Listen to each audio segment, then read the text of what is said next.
If you've ever gone to the Florida Keys, you're probably aware that there's a massive amount of unique wildlife that you can't see anywhere else in the US. The string of islands spreads for over 120 miles. In there, you can be the witness of a show of wildlife abundance. Tropical plants pepper the Keys, manatees and dolphins are a common sight, and alligators and geckos taking a nice sunbath on the sandy beaches are part of the routine. But recently, a very experienced fisherman saw something that he had never expected to see. A very experienced fisherman named Steve was returning from an offshore fishing trip when he noticed something extraordinary that moved floating in the water. He was surprised. He was more than 4 miles away from dry land, so instantly the object caught his attention and he decided to paddle closer to see what the mysterious object was. But when he got closer, he couldn't believe his eyes. Steve, who was an avid kayak fisherman, knows the Florida Keys very well. He even has a YouTube channel dedicated to fishing, sailing, and all things that can be done in the Florida Keys.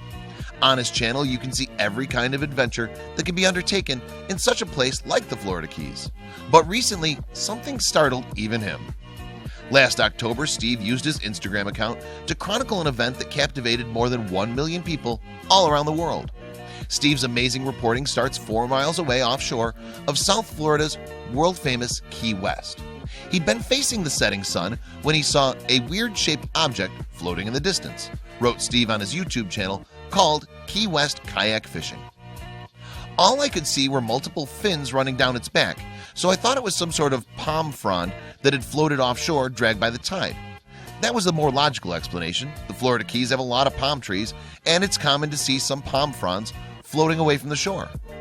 As he drifted toward the floating object, Steve realized his first impression wasn't even close to being correct. When he stopped paddling for a moment, he immediately noticed something very un-palm-like about the floating object. As Steve started to get closer and closer to the mysterious object, he realized that this original guess couldn't be farther away from the reality. The instant he noticed that the object was moving on its own. Suddenly, he starts laughing. He couldn't believe the sight so far away from shore. An iguana! He could barely believe it. He knew iguanas were pretty good swimmers and that they were very common in all of Florida, not only the Keys. However, it was quite strange. Iguanas don't usually venture that far inside the ocean. "Dude, what are you doing out here?" he called out to the iguana. "Are you lost or what?" The iguana didn't answer, but got his attention onto Steve, who continued to talk to it. "I'll give you a ride back if you want." Suddenly, he noticed that the iguana was in quite a predicament. He'd seen iguanas swimming all the time, but one that far from the shore meant something serious. The poor animal was in trouble. "I've seen plenty of iguanas swimming around the islands," Steve wrote, "but never one that far out. Most likely because of the king tides that are occurring. It got caught in one of the swift outgoing tides and got pushed out to sea." After a storm happens, the water that rushes away from flooded streets makes it back to the beach, and when it does, it causes a stronger high tide. There's no iguana in the world with enough strength to escape the outgoing pull of the high tide. Most likely the iguana would have died out there, Steve wrote, as the current that far out would most likely push it east with very little chance of coming back inshore. He immediately decided to give his new friend a little help reaching back to the shore. The lizard was tired. It was obvious that it was dragged out by a high tide. She probably had several hours out in the open seas. As Steve got closer to the iguana, he started to try and grab one of the horizontal beams on Steve's kayak. Steve, noticing the animal was struggling, decided to give the little fella a helping hand. He used the paddle to create a solid ground space that the lizard could use to climb further into the kayak. Using the paddle as a support, the iguana pulled itself up to a bar he'd been struggling to reach 1 second before. He was saved, and Steve was planning to return him to dry land.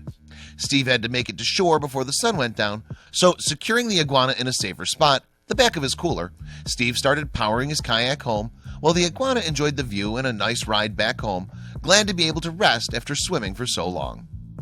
It was pretty cool to see the iguana trust me enough to swim toward the kayak and hop on. He was completely shocked at the experience.